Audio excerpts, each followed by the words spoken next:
A'udzubillahi minasyaitonirrajim. Aku berlindung kepada Allah dari godaan syaitan yang terkutuk. Bismillahirrahmanirrahim. Dengan nama Allah yang Maha Pengasih lagi Maha Penyayang. Surah Al-Mu'minun, surah yang ke-23 ayat 1 sampai ayat 17. Qad aflahal mu'minun, sungguh aflah, beruntung, sukses, al-mu'minun, orang-orang yang beriman. Alladzina, yaitu orang-orang, hum, yang mereka itu, di dalam salatihim, salat mereka, khasiun, khusyuk. Ya. Jadi ayat yang pertama ini menjelaskan tentang orang-orang yang sukses, yaitu orang mukmin. Ya. Qad. Nah, kalau qad itu artinya sungguh, pasti, aflah, falah, sukses, bahagia, beruntung, al-mu'minun, orang yang beriman. Jadi syarat menjadi orang yang sukses itu harus beriman, harus mukmin, beriman kepada Allah, beriman kepada kitab, beriman kepada Rasul, beriman kepada hari akhir, beriman kepada qada, qadarnya Allah. Jadi harus mukmin, harus beriman. Ini syarat yang pertama kalau ingin sukses, ingin beruntung, adalah menjadi orang yang beriman. Sukses dunia dan akhirat. Jadi bahagia, beruntung di dunia dan di akhirat. Yaitu yang kedua, alladzina hum fi sholatim khashi'un. Yang kedua, orang yang beruntung itu adalah setelah dia beriman, dia buktikan imannya dengan sholat. Sholatnya khusyuk, fi sholatihim khashi'un, yaitu khusyuk dalam sholatnya. Ya. Dalam riwayat Abu Hurairah, riwayat Imam Hakim, Rasulullah SAW menyatakan dua ayat ini, ayat pertama yang kedua, ini menceritakan dulu kalau orang sholat, baik Rasul ataupun sahabat itu melihatnya ke atas, melihatnya ke langit. Jadi kalau sholat itu seringkali melihat ke langit, ke atas begitu. Nah, setelah turunnya surah ini berubahlah. Jadi sholatnya itu melihatnya ke bawah, tunduk ke bawah, melihat ke tanah begitu. Dulu tuh orang sholat tuh sebelum surat ini turun, jadi ngeliat cecek gitu ya, kira-kira gitu, ngeliat atas gitu, ngeliat langit gitu ya. Mulai dianggap itu bentuk kehusuan. Tapi setelah turunnya surat ini berubah. Sholat itu adalah ditundukkan kepala, dia lihat tempat sujudnya. Nah, apa itu arti khusyuk? Khusyuk itu artinya tenang. Khusyuk itu artinya antara hati, perasaan, pikiran, perbuatan menyatu dalam apa yang ada dalam sholat. Menyatu begitu. Pikirannya mikirin apa yang ada di dalam pekerjaan sholat. Perbuatannya ya perbuatan sholat. Ya kan, perasaannya menyatu tuh. Jadi seluruhnya, kalau bahasa kita fokus, ya tenang, tapi tenang. Makanya Imam Syafi'i menyatakan tumak-ninah itu bagian daripada rukun sholat. Khusyuk itu bagian daripada rukun sholat. Tumak-ninah, tenang, tidak terburu-buru, tidak asal-asalan, tenang, khusyuk sholatnya. Ya, minggu yang lalu ya, 2 minggu yang lalu saya jelasin tentang kiat-kiat khusyuk di Masjid Ar-Rahmat, kuliah subuh. Ya, khusyuk sholat. Itu paling tidak ada 5 tahapan khusyuk ini diulang lagi supaya kita mengingat. Untuk mencapai kekhusyuan itu perlu tahapan-tahapan. Tahapan yang pertama khusyuk persiapan. Khusyuk persiapan mulai dari wudunya, ya kan, pakaiannya, tempatnya, hatinya suci, ya. Kemudian minta perlindungan Allah dari godaan setan. Yang kedua khusyuk gerakannya. Gerakan sholatnya harus tumak-ninah, sesuai dengan aturan yang Rasulullah contohkan, shallu kama ra'aitumuni usolli, sholatlah sebagaimana aku sholat. Yang ketiga khusyuk bacaan. Bacaannya benar, tajwidnya benar, ya kan, sesuai dengan yang dicontohkan Rasulullah SAW. Setelah itu kita mulai tahu artinya. Rabbighfirli, ya Allah ampuni hamba, warhamni sayangi hamba, wajburni tutup aib hamba, warfa'ni angkat derajat hamba, warzuqni berikan hamba rezeki, wahdini berikan hamba petunjuk, wa'fu'ani maafkan hamba. Husu namanya, husu bacaan. Kemudian setelah itu husu pikirannya tertuju kepada apa yang dilakukan ketika sholat. Jadi telah melayang kemana-mana. Tidak memikirkan dunianya, tidak memikirkan hutangnya, tidak memikirkan macam-macam. Jadi tidak memikirkan, yang dipikirkan adalah apa yang dilakukannya ketika sholat. Nah, puncaknya khusyuk adalah qalbunya, hatinya, perasaannya. Hanya ingat Allah. Ketika takbiratul ihram, ketika ruku, ketika sujud, ketika i'tidal sampai salam, hanya ingat Allah. Ingat menyebut Allah. Ya. Nah, ini khusyuk. Ya. Nah, jadi yang kedua, ciri orang yang bahagia adalah setelah iman adalah khusyuk. Yang ketiga, walladzina hum 'anil lagwi mu'ridun. Ayat yang ketiga, yaitu orang-orang yang mereka itu 'anil lagwi mu'ridun, berpaling meninggalkan dari lagha. Lagha itu perkataan perbuatan yang tidak berguna. Perkataan perbuatan yang tidak bermanfaat. Mu'ridun, dia berpaling, artinya meninggalkan, menjauhkan dirinya dari yang tidak bermanfaat. Ya, orang yang beriman itu, orang yang sukses itu, pekerjaan, perbuatan, perkataan tidak bermanfaat dia tinggalkan. Memang boleh halal, tapi dia tidak mau mengerjakan. Misalnya nongkrong berlama-lama di pinggir jalan, ya kan? Boleh, tapi dijauhkan orang beriman. Kenapa? Karena waktunya ya sia-sia, nggak ada manfaatnya. Nonton TV berjam-jam, main handphone berjam-jam misalnya kan, main game maksudnya. Kalau main handphone baca Al-Quran nggak masalah, ya kan. Kemudian mancing berjam-jam, mancing halal boleh. Tapi kalau berjam-jam lupa sholat, bahkan tinggalin sholat, nah itu. Jadi ada pekerjaan-pekerjaan yang dia tinggalkan, dia jauhkan. Kenapa? Karena tidak ada manfaatnya. Halal boleh, tapi orang beriman itu mikir dulu. Kalau ini membuang-buang waktu, waktunya dibunuh oleh hal-hal yang tidak bermanfaat, maka dia tinggalkan. Wanil lagwi mu'ridun, apapun ucapannya, perkataannya, perbuatannya yang tidak bermanfaat dia jauhkan, dia tinggalkan, mu'ridun. Ya. Ya, misalnya perkataan gosip itu udah jelas haram ya, dosa. Fitnah, ghibah, namimah dan sebagainya. Jadi ucapannya, perbuatan yang tidak bermanfaat dia jauhkan, dia tinggalkan. Ini ciri orang yang sukses dunia akhirat. Kemudian ayat yang keempat, walladzina hum lizzakati fa'ilun, dan orang-orang yang mereka itu terhadap zakat fa'ilun, dia menunaikannya, mengerjakannya. Artinya dia tunaikan zakat. Nah ini bagaimana penjelasan yang lalu-lalu, Allah selalu mengkaitkan sholat dengan zakat. Aqimus shalah wa atuz zakah. Dirikan sholat, tunaikan zakat. Supaya apa? Supaya kita ingat. Ya, jadi tidak terpisahkan orang yang mukmin itu sholat dan zakatnya. Nah, sholat ini mewakili ibadah ritual, zakat mewakili ibadah sosial. Artinya orang yang beriman, orang yang sukses itu soleh ritualnya lewat sholat, soleh sosialnya lewat zakat. Kalau zakatnya ditunaikan, akhirnya ibadah yang lain, sodakohnya, infaknya, wakafnya, amal jarinya pun dia tunaikan. Kenapa? Karena zakatnya dia selalu tunaikan, baik zakat mal ataupun zakat fitrah.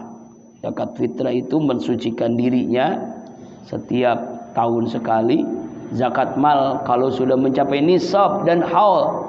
Nisab itu batasan minimal kita punya harta, haul itu 1 tahun kita punya harta wajib dikeluarkan. Ya, sekitar 90 gram emas lah sekitar itu. Ya, berapa juta tuh? Kaliin aja ya. Ya, kalau 500 ya.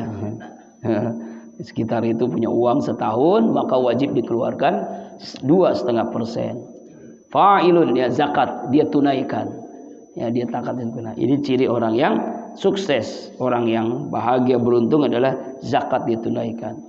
Kemudian ciri yang kelima, walladzina hum li furujihim hafizun. Orang-orang yang mereka itu terhadap kemaluan mereka hafizun, dia jaga. Maksudnya dia jaga kehormatannya. Maksud menjaga ini dia tidak mau berzina, apalagi homoseksual ya, lesbian, zina dia tinggalkan. Dia jaga kemaluannya, kehormatannya. Walladzina hum li furujihim hafizun. Mungkin sampai 4 dia melakukan.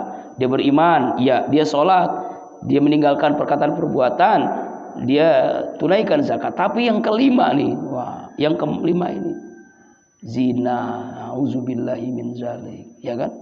Sekarang sudah jadi lalaban, setiap berita itu ada aja berita tentang zina. Ada namanya gara-gara istrinya kerja di luar negeri jadi TKW, suaminya akhirnya digarap itu anaknya, astagfirullah, auzubillahi min zalik, dia berzina, bahkan sampai hamil, astagfirullah, auzubillahi min zalik, ya kan? Sekarang gara-gara PPKM, sekolah libur, akhirnya anak SMP, anak SMA berzina, astagfirullahaladzim. Seks bebas, free seks, saman lipen di mana-mana. Ada om-om senang, ada tante-tante girang, itu. Belum ada yang namanya jablay, macam-macam lah, astagfirullahaladzim. Ini orang beriman tuh dia pelihara kemaluannya, dia jaga kehormatan dirinya, tidak mau dia berzina, tidak mau dia merusak dirinya.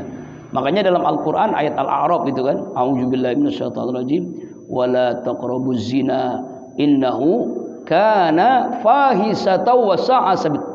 Jangan mendekati zina, mendekati saja nggak boleh. Kenapa? Karena perbuatan yang fahisah wa sa'a sabila, dan sejelek-jeleknya perbuatan itu ya zina, seburuk-buruknya perbuatan itu zina. Nauzubillahi min zalik. Dan sekarang orang berzina terang-terangan. Ya, ada PNS lah, ada inilah, ada astagfirullahaladzim. Astagfirullah, auzubillahi min zalik.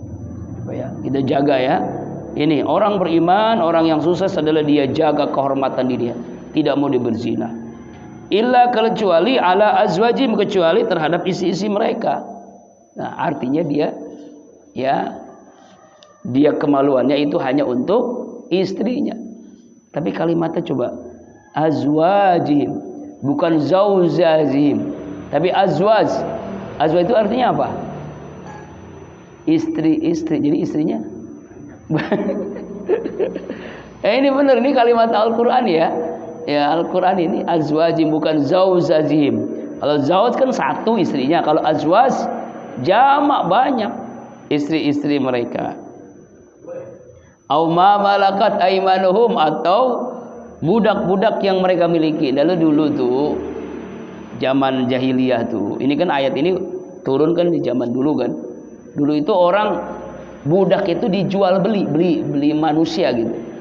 Nah, dia boleh boleh segala-galanya. Jadi bukan hanya disuruh kerja di rumah, bukan, tapi dijadikan kayak istri gitu. Hubungan suami istri boleh. Kenapa? Karena dia beli. Inilah yang sekarang terjadi, TKW yang di Arab itu, dia anggapnya budak di zaman jahiliyah. Namanya budak kan dia beli nih. Ya bukan hanya dia kerja rumah tangga, tapi dia juga dijadikan pelampiasan seperti istrinya sendiri. Astagfirullahaladzim. Ya Allah. Padahal ini ayatnya turun dulu, zaman dulu memang ada jual beli manusia. Jadi zaman dulu tuh Pak, jadi manusia itu jual beli. Jadi ada pasar budak. Nah, pasar budak ini jual beli manusia. Ada yang laki-laki, ada yang perempuan. Kalau perempuan itu bukan hanya disuruh kerja rumah tangga, bukan. Yang sekarang namanya asisten rumah tangga, bukan. Bukan hanya itu, dia juga dijadikan sebagai pelampiasan nafsunya. Nah itu. Nah ini, dan itu boleh, halal. Karena waktu itu, dan sekarang sudah nggak bisa ayat ini. Jadi awam malakat aimanum itu dulu di zaman jahiliyah. Fa innahum ghairu malumin, maka sungguhnya mereka itu tidak tercela. Artinya boleh, ya, bahkan ibadah Kan dalam Al-Baqarah itu kan fa'tu harsakum annasi'tum. Ya, istrimu itu bagaikan ladang. Namanya ladang, namanya sawah. Ya silakan kita kapanpun kalau mau dicangkul. Mau pagi, mau siang, mau sore, mau malam, kapanpun boleh. Yang penting sawahnya sawah kita, bukan sawah orang lain. Ya Pak, boleh. Cangkul lah. Ya boleh itu. Jadi boleh ya. Jadi yang tidak boleh adalah yang berzina tadi ya, yang hafizun ya fuluzim hafizun.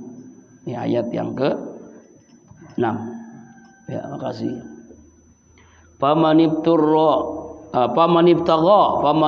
maka siapa orang yang dia mencari wara'a zalika, selain itu, artinya dia selain berhubungan kepada istrinya, faulaika humul adun, mereka itulah ada orang yang melanggar. Mereka itulah adalah orang yang melampaui batas. Apa maksudnya? Maksud ayat yang ke-7 ini, kalau dia tidak tidak berhubungan suami istri, ya dia melakukannya kepada orang lain, adun, mereka itulah yang melanggar. Adun, mereka itulah yang melampaui batas. Ada yang namanya zina, ada yang namanya homoseksual, ada namanya lesbian, ada orang yang melakukannya kepada binatang. Astagfirullahaladzim. Ini pernah kejadian, ada video Pak, ya Allah, sama ayam. Itu kan istrinya dari TKW, dia nggak mau berzina, ada ayam di rumahnya digituin sama dia. Udah begitu susah diituinnya, gancet. Astagfirullah. Ya Allah, pernah kejadian itu ada di YouTube itu, gancet dengan ayam. Astagfirullah, zaman apa? Ya Allah, ada itu kan. Astagfirullahaladzim, na'udzubillah. Ada juga orang yang gancet, yang susah dibecain. Itu ada kan, laki-laki sama perempuan berzina, gancet, nggak bisa dipisahin tuh. Ya Allah Rabbana, ya Allah, na'udzubillahi min zalik. Ya, ini zaman edan ya. Nah, akhir zaman ini. Yang disebut di sini adun ini melampaui batas, sudah keterlaluan dia. Ya berzina dengan binatang. Ya berzina aja sudah dosa besar, apalagi dengan binatang. Astagfirullahaladzim. Ya ini, jadi orang yang melampaui batas, adun, melampaui batas, melanggar. Ya, ini bukan orang yang sukses. Nah, yang luar biasanya Allah menjelaskan yang sangat menarik dalam surah Al-Mu'minin ini 3 ayat tentang masalah hubungan suami istri kan. Tuh. Ya kan? Ayat yang ke-5, ayat yang ke-6, ayat yang ke-7. Tuh. Maksudnya diingatkan oleh Allah jangan sampai kita berzina. Jangan sampai kita melampaui batas dalam berhubungan. Kenapa? Karena sudah di luar ya perintah Allah ya, sudah melanggar syariat Allah. Nauzubillahi min dzalik. Kemudian ayat yang ke-8. Walladzina hum li amanatihim wa ahdihim raun. Orang-orang yang sukses adalah orang-orang yang mereka itu li amanatihim, terhadap amanah-amanah kepercayaan mereka, wa'adim, dan janji-janji mereka, raun, mereka menjaganya. Jadi maksudnya adalah ayat yang ke-8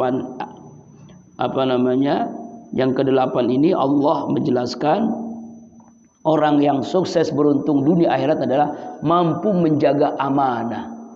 Ad-dinul al-amanah, agama itu amanah.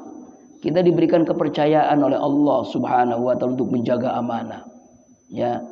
Qulukum ra'in wa qulukum mas'ulun an ra'iyati. Setiap kamu adalah pemimpin dan kamu diminta pertanggungjawaban tentang kepemimpinan kalian semua. Pemuda pemimpin bagi dirinya, istri pemimpin bagi anak-anaknya, suami pemimpin bagi istri dan anak-anaknya, ayah pemimpin ya kan. Kemudian seorang RT memimpin bagi RT itu, RW memimpin, ya kan. Kemudian lurah, camat, wali kota, bupati, gubernur, presiden, semuanya memimpin. Yang mampukah menjaga amanah? Makanya tentang amanah ini dalam hadis Rasulullah SAW mengatakan ayatul munafik salasun. Tanda orang munafik itu ada 3. Ijahadasa fakadzaba. Apabila dia ngomong, dia berdusta. Kalau dia ngomong tuh bohong mulu isinya. Itu munafik. Kemudian yang kedua, apabila dia berjanji, dia tidak menepati janjinya. Dia janji nih, ya insya Allah saya akan datang. Wah, nggak datang tuh dia. Nah, itu namanya munafik. Yang ketiga, diberikan amanah, dia khianat. Diberikan kepercayaan, dia berkhianat. Diberikan amanah, khianat. Ya kan? Bahkan dia bersumpah dengan kalimat demi Allah. Nah, itu kan. Dengan Al-Quran di sampingnya, demi Allah saya akan memimpin negeri ini. Saya tidak akan korupsi. Nah, sekarang kan lagi viral nih. Gara-gara pandemi corona, ini pejabat uangnya meningkat. Aneh nih, kekayaannya meningkat. Ya kan? Masya Allah. Minimal 1 M. Aneh nih. Minimal 1 miliar. Orang-orang rakyat pada melarat, pada susah. Pejabat pada, ya Allah, ya Rabbana. Ini pemimpin yang benar-benar korup ini. Negeri ini udah hancur. Utang udah hampir mendekati 8.000 triliun. Tapi aneh pejabatnya makin kaya. Kan aneh kan? Beda dengan Umar bin Khattab dulu. Ya Allah, ya Rabbana. Ketika ngobrol sama anaknya. Waktu itu ya, pakai lampu. Ngobrol sama anaknya pakai lampu nih, Umar. Dia nanya, ini ngobrol masalah apa? Masalah keluarga, apa masalah rakyat, masalah pemerintah, masalah keluarga. Dimatiin itu lampu. Kenapa? Ini uang rakyat. Minyaknya dari rakyat istilahnya. Lampu dimatiin. Kenapa? Karena bicara masalah keluarga. Sampai begitu tuh ikhtiyatnya Umar bin Khattab. Beliau keliling mencari orang-orang yang susah. Beliau tidak mau makan kalau ada orang yang kelaparan. Nah, kita ini ya Allah, pejabat-pejabat kita. Gara-gara corona makin kaya. Kan aneh bin ajaib. Orang-orang makin susah, makin melarat. Bahkan jumlah orang lapar, orang miskin di Indonesia ini meningkat gara-gara corona kan. Lebih dari 30 juta orang yang di bawah garis kemiskinan. Bahkan bisa bertambah lagi sekarang. Makin susah orang. Kok aneh ini pejabat-pejabat makin meningkat, makin kaya kan aneh kan. Astagfirullahaladzim. Jadi corona itu apa maksudnya itu? Membikin susah ya orang rakyat tapi membikin kaya pejabat. Nah, ini negeri kita nih ya Allah. Nah ya, janjinya bagaimana itu? Kan janji mulu kan, apalagi sebelum jadi kan janji saya akan memberikan lapangan pekerjaan sekian juta. Akan menggratiskan sekolah sampai perguruan tinggi. Wah, macam-macam lah janji-janjinya. Ya kan? Ya Allah. Setelah jadi lupa dengan janjinya. Ada istilahnya itu ya, baca ayat kursi sebelum dapat kursi. Setelah dapat kursi, ayatnya ditinggalin. Ya. Kursinya dapat ya, ayatnya ditinggalin karena udah dapat kursi. Nah ini wali amanati wa ahdim rahun. Orang yang beruntung, orang yang sukses dapat amanah dia jaga. Mampu menjaga amanah janji yang diberikan kepadanya. Nah, yang ke-8. Walladzina hum ala salawatim yuhafizun. Dan orang yang sukses beruntung itu adalah orang-orang yang menjaga, memelihara salat-salat mereka. Nah, yang menarik ayat yang kedua, kita diperintahkan supaya sholat khusyuk. Yang ke-9 menjaga. Maksud menjaga itu kita pelihara, jangan sampai kita tinggalkan sholat. Memelihara sholat, menjaga sholat. Mungkin dia sholatnya khusyuk, tapi tidak mampu menjaganya. Makanya kita harus jaga sholatnya. Ya, awal waktu berjamaah di masjid, ya kan? Sholatnya itu khusyuk. Ya, dijaga, jangan sampai kita meninggalkan sholat. Dimanapun kita berada, kita selalu sholat. Mampu melihara sholatnya, mampu menjaga sholatnya. Ya, baik sholatnya wajibnya di masjid, sholat sunnahnya di rumah dia jaga. Tahajud duhanya, qobliyah, ba'diyahnya dia jaga tuh. Itu kan keutamaan solat sunnah itu kan luar biasa. Contohnya solat sunnah fajar. Nah tadi kan kita solat sunnah sebelum subuh itu. Khairu minad dunya wa ma fiha, lebih baik daripada dunia beserta isinya. Ini dunia isinya yang ada emas, ada berlian, ada minyak, ketika ditimbang dengan 2 rakaat sebelum subuh, lebih utama 2 rakaat sebelum subuh. Itu baru 2 rakaat sebelum subuh, apalagi sholat subuhnya. Maka kita jaga tuh, jangan sampai kita meninggalkannya. Kita jaga, kita pelihara. Belum sholat sunnah yang lain, ya kan?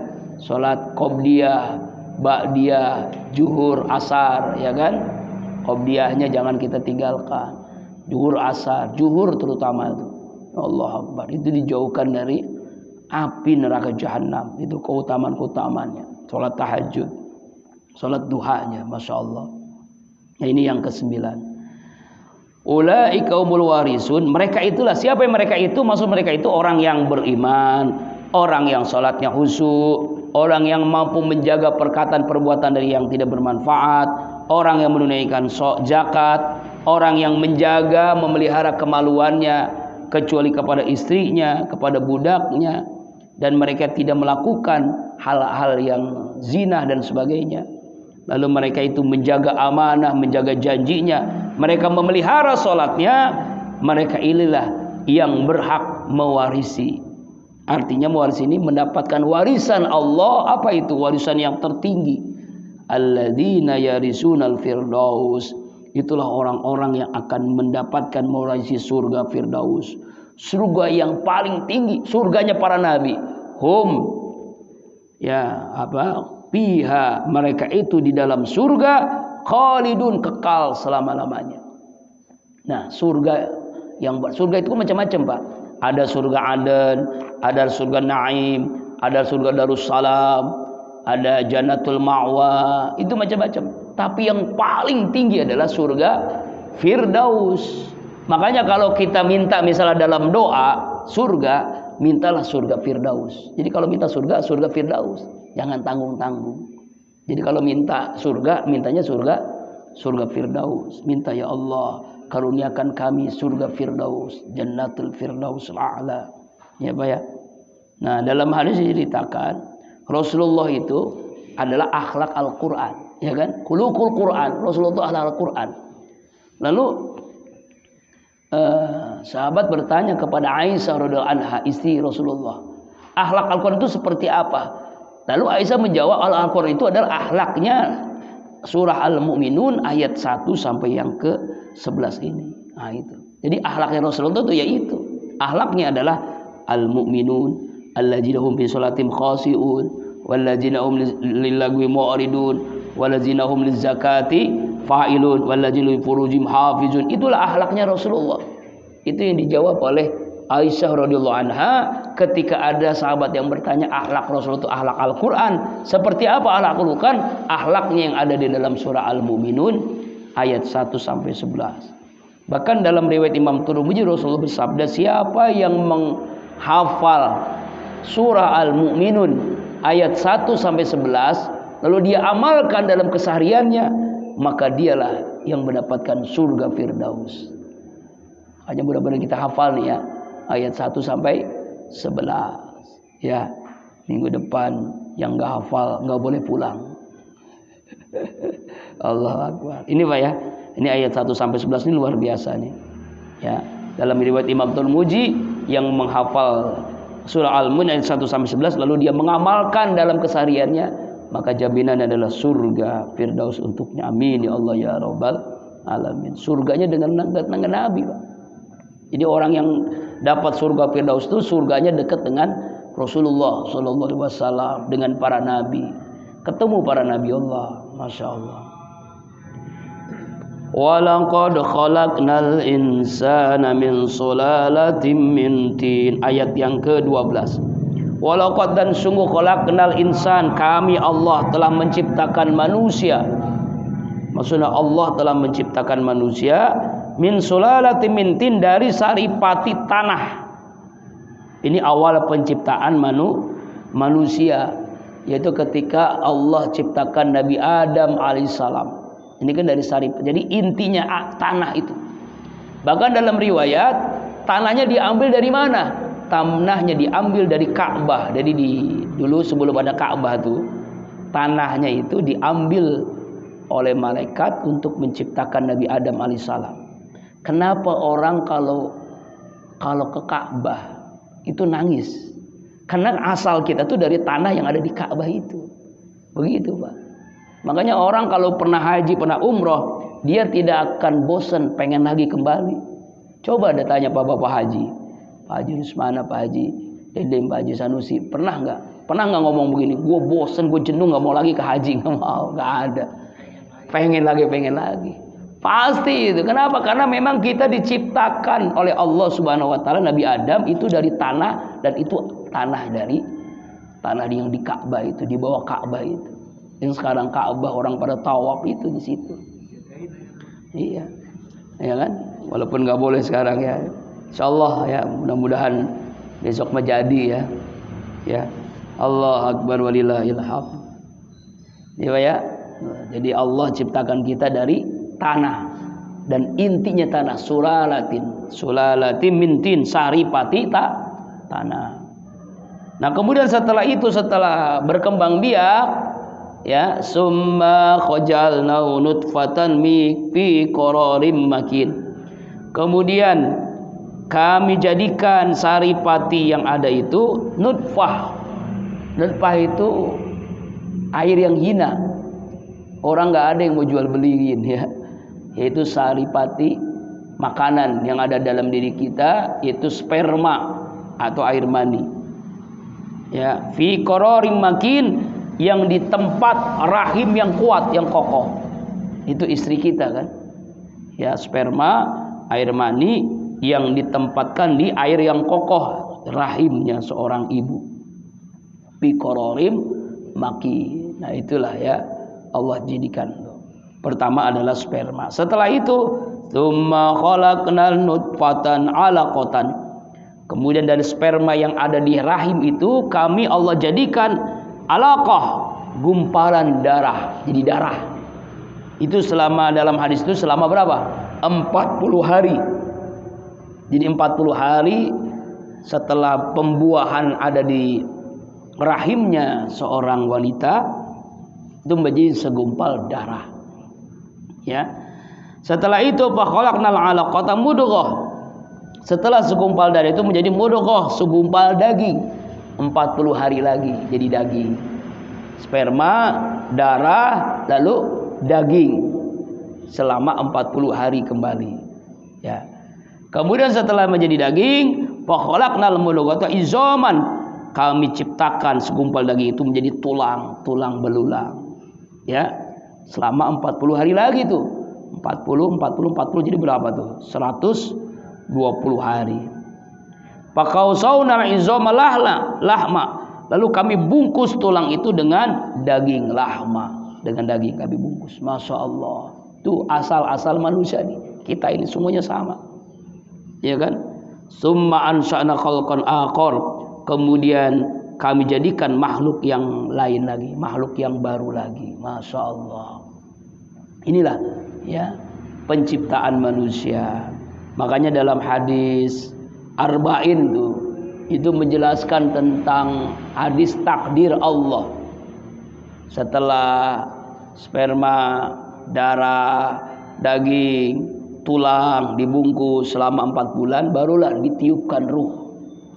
Ya kan? Di dalam hadis Rasulullah SAW, Bukhari Muslim, ditiupkan roh, lalu ditentukan ajalnya, ditentukan rezekinya, bahkan dalam berita ditentukan jodohnya, ditentukan takdirnya.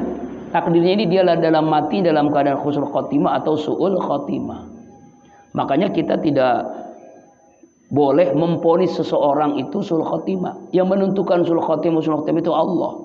Ini pernah kejadian viral juga ini. Ya, yaitu di Maroko, pemabok yang dia masuk ke masjid mau sholat, lalu orang-orang jamaahnya ngelarang. Orang mabok, biasa mabok, bisa minum tuh.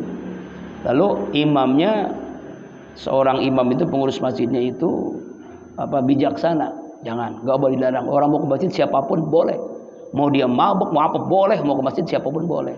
Diajarin. Ya, berwudu diajarin berwudu karena belum pernah sholat kan, diajarin wudu, dia lupa waktu. Diajarin berwudu. Setelah wudu, akhirnya diajarin sholat, dia ikutin saya aja. Imam itu sholat bersama imam tadi. Nah, selesai sholat, itu ternyata pemabok tadi sujud lama banget. Imamnya udah selesai, dia masih sujud. Lalu dia pegang, dia jatuh meninggal dalam keadaan sujud. Nah, itulah meninggal husnul khotimah. Pemabok meninggal husnul khotimah. Makanya kita nggak boleh suzon, Pak. Kita belum tentu meninggal kayak begitu tuh. Karena itu sudah Allah takdirkan, takdirnya dia itu meninggalnya husnul khotimah walaupun dulunya jadi pemabok. Allah Akbar. Itu kejadian yang nyata itu. Dan itu ada CCTV-nya, ada videonya viral itu. Coba aja lihat di YouTube. Ya, seorang di Maroko pemabok itu meninggalnya dalam keadaan sujud. Masya Allah, bagus banget. Itu sudah ditentukan tuh. Jadi 40 hari, 4 bulan ditentukan rezekinya, jodohnya, ya, ditentukan umurnya sampai berapa nih usianya, ditentukan takdirnya dia dalam keadaan husnul khotimah atau husnul khotimah. Makanya kita selalu minta kepada Allah supaya kita diwafatkan husnul khotimah. Ya tuh. Fatabarakallahu ahsanul khaliqin, maha suci Allah sebaik-baiknya yang menciptakan, ya, yang menciptakan manusia dengan yang sebaik-baiknya. Fi ahsani takwim, dalam surah At-Tin itu kan, dalam bentuk yang sebaik-baiknya Allah ciptakan manusia itu. Summa innakum ba'da zalika lamayyitun, ayat yang ke-15. Kemudian sesungguhnya kalian setelah itu lamayyitun, pasti kalian mati. Nah kan, jadi artinya setelah Allah ciptakan kita, kita pun diponis pasti mati. Lamayyitun, lamnya taukid, ya, lamnya taukid, pasti kita mati. Tuh, pasti kita mati, Pak. Setelah Allah ciptakan kita secara berurutan, ya, menjadi bayi, setelah bayi anak-anak, remaja, dewasa, kemudian tua, mati, ya kan? Nggak ada orang selama-lamanya hidup. Ada yang ditentukan umurnya, ya, ribuan tahun. Nabi Adam, Nabi Nuh alaihissalam. Ada yang ratusan tahun. Nabi-nabi yang lain tuh, Nabi Ibrahim 200 tahun. Ada yang puluhan tahun. Ya, kita ini umat Rasulullah SAW, ya kan? Kecuali ada hamba-hamba Allah yang memang sudah diberikan umur yang panjang. Ada yang lebih dari 100 tahun, itu jarang. Yang 100 tahun aja sudah jarang. Yang jangan 100 tahun, yang 80 sudah jarang. Ya, Allah Akbar. Rasulullah 63 tahun kan. Ya, kita antara itu 60-70. Lamayyitun. Summa innakum yaumal qiyamati tub'atsun. Kemudian sesungguh kalian itu pada hari kiamat akan dibangkitkan. Inilah setelah hancur alam semesta, ini kita mati nih di alam kubur, di alam barzah. Setelah itu kiamat hancur, lalu kita dibangkitkan. Tub'atsun, dibangkitkan. Di mana? Di sebuah tempat namanya Al-Hasr, padang mahsyar. Ya, di sebuah tempat di padang mahsyar itu kita dikumpulkan seluruh makhluk Allah Subhanahu wa taala sejak Nabi Adam sampai kiamat di padang mahsyar. Tub'atsun. Walaqad khalaqna fawqakum sab'a tara'iq. Ya, ayat 16, ayat 17. Walaqad, dan sungguh, khalaqna, kami telah menciptakan, fawqakum, di atas kalian, sab'a tara'iq, 7 lapis langit di atas kepala kita kan. Di atas itu apa? Langit yang jumlahnya 7 lapis langit. Sebagaimana pernah Rasulullah SAW Isra Mi'raj melewati 7 lapis langit itu menuju Sidratul Muntaha. Langit pertama berjumpa dengan Nabi Adam, langit kedua berjumpa dengan nabi-nabi yang lain sampai Nabi Musa alaihissalam, sampai Nabi Ibrahim alaihissalam, Nabi Isa alaihissalam, berjumpa dengan para nabi itu di langit-langit sampai 7 itu. Wa ma kunna 'anil khalqi ghafilin, dan tidaklah kami menjadikan terhadap makhluknya ghafil, lalai. Artinya adalah Allah menciptakan manusia, makhluk-makhluk di seluruh alam ini tidak lupa, tidak lalai, tidak lengah terhadap ciptaannya. Wallahu a'lam bishawab. Mudah-mudahan ayat-ayat yang kita baca hari ini surah Al-Mu'minun ayat 1 sampai ayat 17 kita dapat memahaminya dan dapat menerjemahkan dalam keseharian kita. Allahumma arhamna bil Qur'an wallahu a'lam bishawab.